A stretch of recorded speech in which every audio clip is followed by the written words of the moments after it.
Indonesia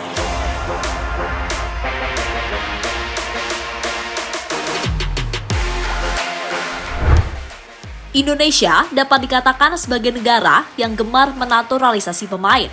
Namun pemain yang dinaturalisasi Indonesia tidak sembarangan, karena hanya pemain yang memiliki darah keturunan yang bisa menjalani program tersebut. Tak hanya Indonesia, ternyata negara lain juga ikut-ikutan, seperti Malaysia hingga Vietnam. Namun naturalisasi mereka berbeda dengan apa yang dilakukan oleh Indonesia.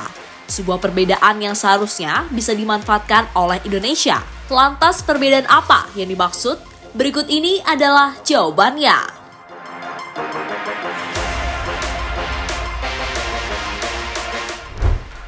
Ya, berbicara soal naturalisasi pemain, sejatinya Indonesia bukanlah negara pertama yang melakukan program tersebut.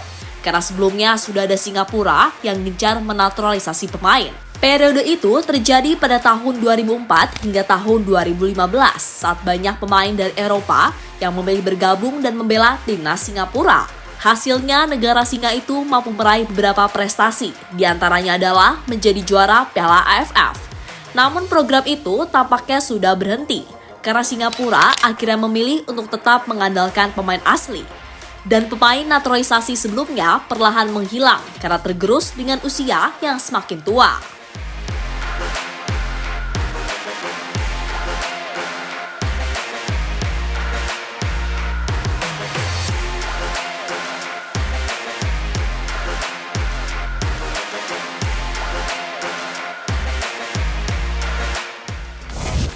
Saat Singapura sudah mulai berhenti, giliran Indonesia yang mulai melakukannya. Itu dilakukan oleh Indonesia sejak tahun 2010, saat pertama kali menaturalisasi Christian Gonzalez. Namun jika dibandingkan dulu, yang paling gencar tampaknya terjadi akhir-akhir ini. Terutama saat Indonesia dipegang oleh Sinteyong, karena hampir setiap tahun, pelatih asal Korea Selatan itu meminta PSSI untuk mencari pemain luar negeri yang bisa bergabung dengan timnas. Namun pemain itu harus memiliki hubungan darah dengan Indonesia, entah itu dari orang tuanya maupun kakek neneknya.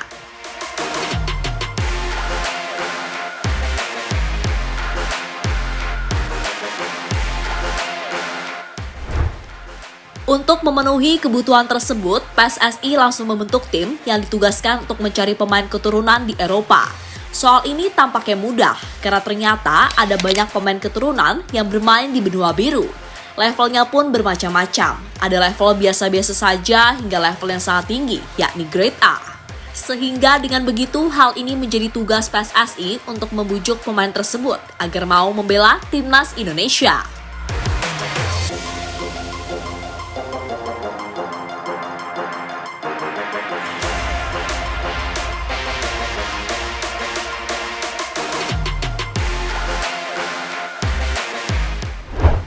Indonesia tinggal pilih pemain. Seperti yang dikatakan tadi, pemain keturunan Indonesia yang bermain di Eropa sudah sangat banyak. Bahkan di antaranya bermain di klub besar dan sudah membela timnas di mana mereka dilahirkan. Contohnya adalah Tijani Reinders. Pemain ini adalah pemain AC Milan yang baru menjalani debut bersama timnas Belanda tahun lalu. Selain Reinders juga ada Emil Audero Mulyadi, Kevin Dix hingga Mats Hilgers. Pemain-pemain itu adalah pemain Grade A yang masih sangat mungkin untuk membela timnas Indonesia.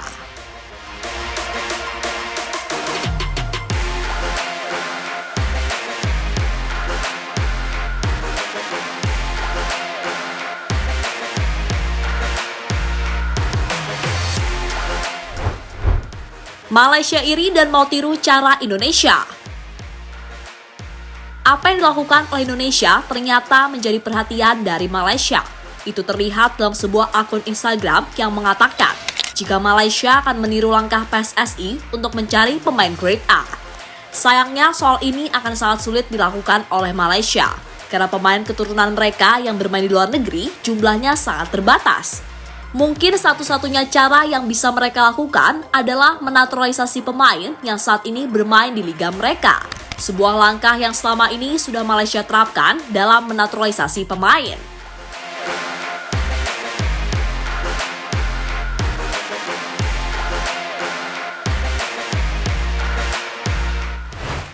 Dapat pujian dari Vietnam. Biasanya, Vietnam selalu nyinyir dengan Indonesia. Namun kalau soal naturalisasi, mereka malah memberikan pujian. Buktinya yang terjadi baru-baru ini saat Indonesia meresmikan Justin Hubner dan Jai Itses. Beberapa media Vietnam mengatakan, jika kehadiran pemain naturalisasi seharusnya mampu meningkatkan kekuatan dari Indonesia dan pastinya akan membuat skuad Garuda semakin berkualitas.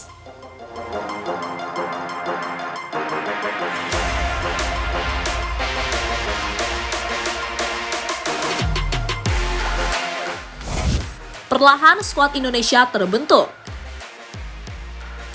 Dalam beberapa bulan terakhir, naturalisasi Indonesia kebanyakan berposisi sebagai back. Namun untungnya Indonesia berhasil mendapatkan Tom Hay, pemain yang posisinya sebagai gelandang. Untuk kedepannya, Indonesia akan kembali mendapatkan pemain. Salah satunya adalah Ragnar Oratmaun, pemain yang berposisi sebagai penyerang. Sehingga jika semuanya sudah bergabung, maka skuad Indonesia akan terbentuk.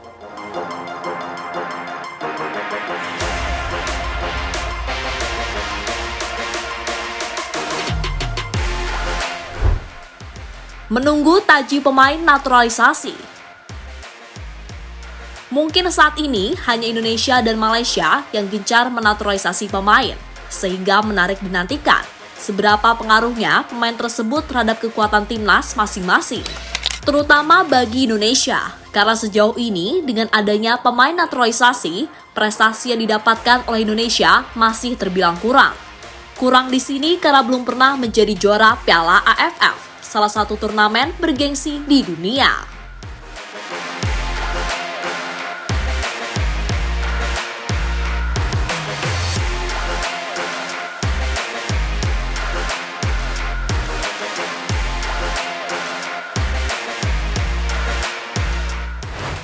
Jadi itulah beberapa drama yang terjadi soal pemain naturalisasi yang dilakukan oleh beberapa negara di Asia Tenggara.